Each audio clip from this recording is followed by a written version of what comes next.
हम लोग कभी जैनियों का विरोध नहीं किया, हम लोग हमेशा उसका आस्था का ख्याल रखें, लेकिन वो लोग हमेशा हमारे आस्था का खिलवाड़ करते हैं। देखिए यहाँ मारंग मुरुग का बोर्ड लगा हुआ था, कुछ महीना पहले ये उखाड़ के फेंक दिया गया था, लेकिन जैनियों ने देखा कि अगर इको सेंसिटिव जोन रहेगा तो यहाँ पर हम लोग अपना मंदिर नहीं बना सकते, अपना ट्रस्ट नहीं बना सकते, अपना घर नहीं बना सकते, तो अपनी कोठियाँ नहीं बना सकते। तो इन लोगों ने क्या किया कि इको सेंसिटिव जोन को हटाने का षड्यंत्र के तहत हटाने का काम कर रहे हैं। इसके 3 बाबा के बयान आता है। एक बाबा कहता है कि माला छोड़ो और भाला पकड़ो, तो तुम बोल रहे हो कि भाला पकड़ो, तो साला हम भाला लेके पैदा लिए हैं, आओ यहाँ देखते हैं, मुकाबला करो, आके देखते हैं। वो लोग वहाँ दावा क्यों नहीं करते कि बिहार में ये पर्यटन स्थल होना चाहिए, ये जैनियों का है, वहाँ क्यों नहीं दावा करते? ये क्यों यहाँ दावा करते हैं कि पारसनाथ हमारा है? पारसनाथ किसी का बाप का नहीं है। तो तुम्हारा जब औकात इतना पैसा देने का है तो तुम बिहार सरकार को काहे नहीं कहते कि पावापुरी और वैशाली को मुक्त कर दे? आप वहाँ दावा क्यों नहीं करते? तुम्हारे में इतना पैसा है तो काहे नहीं खरीद लेते हैं? हम हमारे जमीन को खरीदने चलना चाहते हैं। पैसा बोलता है, ये सरकार पूंजीपतियों की, चाहे सेंट्रल की मोदी सरकार हो, चाहे राज्य की हेमंत सोरेन की सरकार हो, दोनों के दोनों ये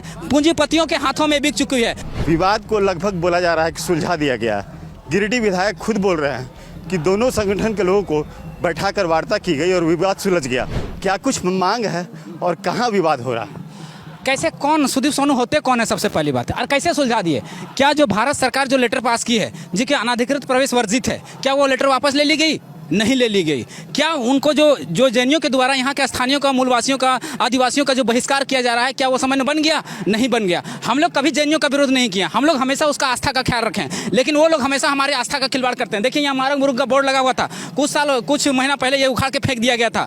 हमारी आस्था के साथ सदैव वो लोग खिलवाड़ करते हैं, लेकिन हर समय हम लोग ने उसके आस्था का ख्याल रखा। हमारे यहाँ भौमिया बाबा जी, जहाँ हम लोग बलि देते थे, लेकिन उस बलि को हम लोग यहाँ से जाकर नदी में जाके देते हैं उनके नाम पर, लेकिन हम लोग को उस आस्था का ख्याल रखे। लेकिन ये लोग हमारी जमीनों को, हमारे जंगल को ये लोग लूट रहे हैं और उनमें बड़ी बड़ी कोठियां, बड़े बड़े मंदिर बना रहे हैं। हम ये नहीं कहते कि यहाँ जैनियों को प्रतिबंधित लगा देने, हम कहते हैं कि जो समय आज तक बंद के चला आ रहा है वही चलने दिया जाए। सबसे पहला मांग इन लोग का, कहते हैं कि दारू, बीड़ी, सिगरेट, गुटखा, तंबाकू, ये सब चीज़ों पर प्रतिबंधित होने चाहिए। इसका हम भी समर्थन करते हैं, प्रतिबंधित होना चाहिए।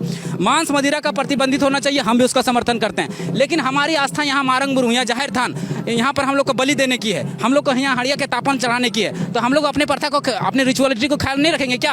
अपने पारंपरिक धर्म को ख्याल नहीं रखेंगे क्या? हमारी जो आदिकाल का धर्म है उसका ख्याल नहीं रखेंगे क्या? हम उसका भी ख्याल रखेंगे। तो हमारा जो आज तक हम पूजा करने आए थे हमको वहाँ सुरक्षित कर दिया जाए। जैनियों को जो वहाँ स्थान है वहाँ पर उनको सुरक्षित कर दिया जाए। और जब जैनी लोग कहते हैं कि हम लोग पारसनाथ को बचाना चाहते हैं और मूलवासी आदिवासी लोग भी चाहते हैं कि हम लोग पारसनाथ को बचाना चाहते हैं, तो फिर पारसनाथ को भंग कौन कर रहा है? पारसनाथ को हटा कौन रहा है? पारसनाथ को अतिक्रमण कौन कर रहा है? तो हम बताते हैं कौन अतिक्रमण कर रहा है। ये जो आप रोड देखते हैं, यहाँ पहले वैकल्पिक मार्ग हुआ करता था। 1990 के दशक में मात्र एक दिन में 300 यात्री लोग चढ़ते थे ऊपर पारसनाथ, क्योंकि रोड नहीं था। आज जैनियों ने यहाँ पर एक रोड बना दिया जिससे पर्यटन स्थल विकसित हुआ और कम से कम 3000 एक दिन में लोग चढ़ने लगे। तो इस सरकार को देखते हुए कि यहाँ पर्यटन तो ज़्यादा आने लगे, तो पर्यटन स्थल को बनाने की घोषणा की। तो पर्यटन स्थल को बढ़ावा कौन दिए? आप दिए। उसके बाद ये पारसनाथ का जो दक्षिणी छोर है, वहाँ निमिया घाट क्षेत्र से इसको 15 फीट का एक रोड बन रहा है, 15 फीट का, जो पारसनाथ के पहाड़ तक कार चढ़ेगी। तो पर्यटन को बढ़ावा कौन दे रहे हैं? आप दे रहे हैं। फिर कहते हैं कि पर्यटन स्थल नहीं बनना चाहिए, हम भी उसका विरोध करते हैं कि पर्यटन स्थल नहीं बनना चाहिए। क्यों? क्योंकि पारसनाथ अति संवेदनशील क्षेत्र है, इको सेंसिटिव जोन है, जहाँ दुर्लभ पक्षी, दुर्लभ जीव जंतु, दुर्लभ पेड़ पौधे, औषधीय गुणों वाले सारे संसाधन यहाँ मौजूद हैं, उसको इको सेंसिटिव जोन में रखा जाना चाहिए। और इको सेंसिटिव जोन का मतलब होता है कि वो 26 किलोमीटर के दायरे में वहाँ पर कोई भी गैर वानिकी कार्य नहीं हो सकता। जैसे आप मंदिर नहीं बना सकते, ट्रस्ट नहीं बना सकते, और भी किसी तरह के कार्य नहीं कर सकते। लेकिन जैनियों ने देखा कि अगर इको सेंसिटिव जोन रहेगा तो यहाँ पर हम लोग अपना मंदिर नहीं बना सकते, अपना ट्रस्ट नहीं बना सकते, अपना घर नहीं बना सकते, तो अपनी कोठियाँ नहीं बना सकते। तो इन लोगों ने क्या किया कि इको सेंसिटिव जोन को हटाने का षड्यंत्र के तहत हटाने का काम कर रहे हैं। उसके बाद ये लोग कहते हैं कि हम यहाँ के लोगों का विकास करते हैं। आप यहाँ के आसपास जितना गांव है, 15-20 जितनी भी गांव हैं, सभी गांव में आप जाके मूल्यांकन कर लिए कि वहाँ पानी का, पीने का पानी है, वहाँ शिक्षा का व्यवस्था है, वहाँ का स्वास्थ्य का व्यवस्था है। कुछ नहीं किया जैनियों ने, केवल यहाँ लूटने का काम किया इन जमीनों को। और हम एक बात पूछना चाहते हैं, जब यहाँ की जमीनें CNT एक्ट में लागू है और छोटा नागपुर काश्तकारी अधिनियम का धारा 46 का कहता है कि अगर कोई आदिवासी है तो केवल आदिवासी को ही जमीन बेच सकता है, लेकिन उसी थाना का होना चाहिए।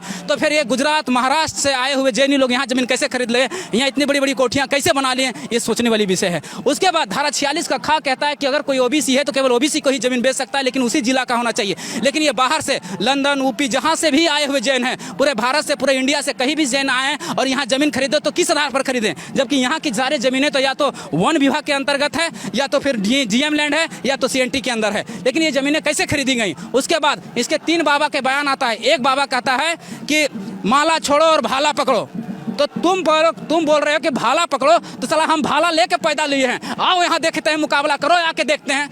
बोलना माइक में बहुत आसान काम है। आप मुनि हैं, मुनि रहिए। आपका कहा जाता है अस्तय, अपरिग्रह, अहिंसा, परमो धर्म आप कहते हैं, लेकिन परमो तो है कहाँ चला गया आपका? जब यहाँ झारखंड ये जे पारसनाथ को जो क्षेत्र है, मेरा घर यहीं तलहटी में पड़ता है, यहाँ 3 महीने तक आग लगी रहती है, जिसमें लाखों जीव जंतु, लाखों पशु पक्षी जल कर राख हो जाते हैं। तब ये जैन समुदाय वाले कहाँ चले जाते हैं? तब क्यों नहीं पारसनाथ को बचाने आते हैं? एक सवाल और हम इनसे पूछना चाहते हैं। महावीर स्वामी यहाँ पर पारसनाथ जो 23वें तीर्थंकर थे, उनका यहाँ निर्वाण प्राप्त हुआ था, यहाँ उनका मोक्ष प्राप्त हुआ था, तो उनका मंदिर बनना चाहिए, उनका ट्रस्ट बनना चाहिए। लेकिन इनके 24 तीर्थंकर में से 32 को मंदिर उन्होंने ऊपर में बना दिया है और सभी टॉप पर कब्जा कर लिया है, तो ये तो गलत तरीका है। उसके बाद ये लोग कहते हैं कि जहां मेरा तीर्थस्थल वहां सुरक्षित रहना चाहिए। तो 24वें तीर्थंकर जो महावीर स्वामी हुए, उनका जन्म स्थल वैशाली है और उसका जो मोक्ष प्राप्त करने का स्थान है पावापुरी, और दोनों ये बिहार में, और दोनों बिहार सरकार ने उसको पर्यटन स्थल घोषित करके रखा है। वो लोग वहां दावा क्यों नहीं करते कि बिहार में ये पर्यटन स्थल होना चाहिए, ये जैनियों का है? वहां क्यों नहीं दावा करते? ये क्यों यहाँ दावा करते हैं कि पारसनाथ हमारा है? पारसनाथ किसी का बाप का नहीं है। संविधान का धारा 46 का का कहता है, 48 का कहता है कि नदी, नाला, पहाड़, पर्वत, ये जितने चीज हैं, ये सभी जन समुदाय का है, सभी धर्मों का है, सभी व्यक्ति का है। इसमें किसी एक समुदाय का, एक व्यक्ति का, एक धर्म का अधिकार कभी नहीं हो सकता। तो इन लोग कैसे दावा जताते हैं कि पारसनाथ हमारा है? पारसनाथ किसी का नहीं है, किसी का बाप का नहीं है। ये सभी समुदाय का, सभी धर्मों का, सभी जातियों का, सभी का है। ये किसी का अधिकार एक बाप का नहीं हो सकता। और अनाधिकृत जो प्रवेश वर्जित किया है इन लोगों ने, उस पर जल्द से जल्द उस कॉलम को हटाया जाए। अगर हमारा बहिष्कार करेंगे तो हम जैनियों का बहिष्कार करेंगे, ऐसा बहिष्कार करेंगे कि यहाँ घुसने तक नहीं देंगे। वो लोग कहते हैं उखाड़ के फेंक देंगे। एक मुनि कहता है कि हम कितना पैसा चाहिए झारखंड सरकार को, हम यहाँ नट्टी तक भर के देंगे। तो तुम्हारा जब औकात इतना पैसा देने का है, तो तुम बिहार सरकार को काहे नहीं कहते कि पावापुरी और वैशाली को मुक्त कर दे? आप वहाँ दावा क्यों नहीं करते? तुम्हारे में इतना पैसा है तो काहे नहीं खरीद लेते? हम हमारे जमीन को खरीदने चलना चाहते हैं, आप क्या पैसा दिखाने का? हम तब भी जीवित थे जब हमारे यहाँ पैसा नहीं था। हम वो आदमी हैं जो भुइहरी करके, कुटकट्टी करके, मुंडारी करके हमने खेत बनाया, हमने अपने जीवन शैली को, अपनी पद्धति को, अपनी रिचुअलिटी को विकसित किया है। आप हमें जीना सिखाइएगा।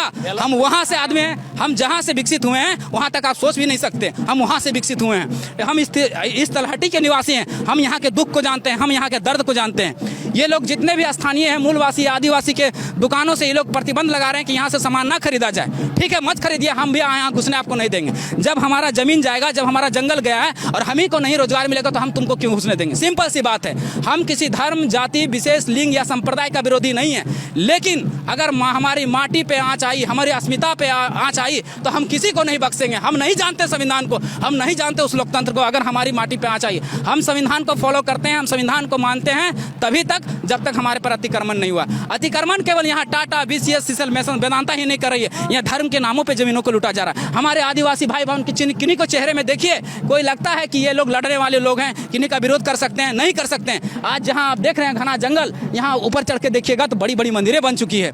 तो वो अतिक्रमण अब हम नहीं चलने देंगे।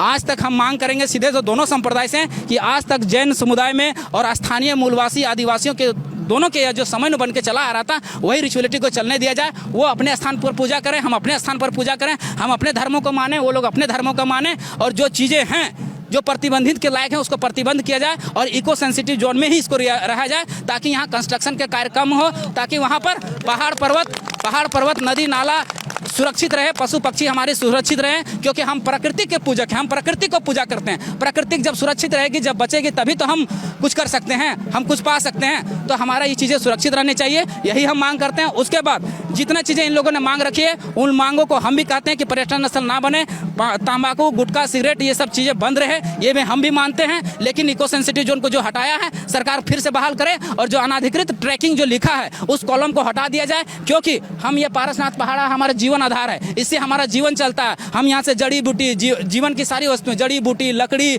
वगैरह जितना भी सामान है, हम यहाँ से लेके जाते हैं। हम अपने पशुओं को चराने के लिए पात पलाह वगैरह लेके जाते हैं। तो हम कहेंगे कि हम यहाँ लेने जा रहे हैं पात पलाह, तो वहाँ अंदर से ऊपर से चढ़ने ही नहीं देगा कि क्यों चढ़ रहे हैं आप, तो कहेगा कि हम पात पलाह लेने चढ़ रहे हैं। तो नहीं, अनाधिकृत ट्रैकिंग वर्जित है, तो उसको रोक देगा। उसके बाद तो कहेगा कि कहाँ धर्म करने जा रहे हैं, वहाँ पर ये क्या पूजा करने जा रहे हैं, हाँ तब चढ़ने देगा। तो हम लोग पूजा करने नहीं, हम बड़ पहाड़ है, हमारा मारंग बुरुंग है, हमारा जाहिर थान है, हमारा महाजी थान है, उस पर हमारा आस्था है, हमारी आस्था को सुरक्षित रखा जाए, हम इतना ही कहना चाहते हैं। आदिवासियों की सरकार है यहाँ पर, आदिवासी भी अपने हक और लड़ाई के लिए लड़ रहे हैं, 1-2% जैनी हैं, क्या लगता है पैसा बोलता है? पैसा बोलता है। ये सरकार पूंजीपतियों की, चाहे सेंट्रल की मोदी सरकार हो, चाहे राज्य की हेमंत सोरेन की सरकार हो, दोनों के दोनों ये पूंजीपतियों के हाथों में बिक चुकी है। 1% पूंजीपति लोग, 1% यहाँ इस क्षेत्र में 0.1% भी चैन नहीं है, 0% 1% भी नहीं। लेकिन उन लोगों ने देखिए 8 दिन के आंदोलन में इतना बड़ा हंगामा खड़ा कर दिया। और हम लोग 1 साल से आंदोलन कर रहे हैं अपनी भाषा और अपना खतियान के लिए, आज तक सरकार की हिम्मत नहीं हो कि उसको लागू कर सके, जिससे हमारी अस्मिता की रक्षा होती है, जिससे हमारा अधिकार की रक्षा होती है। तो सोचने वाला विषय है कि ये पूरा पूंजीपतियों की सरकार है, जिसके हाथों में पूंजी है, वही सरकार चलाता है, वही सिस्टम को चलाता है।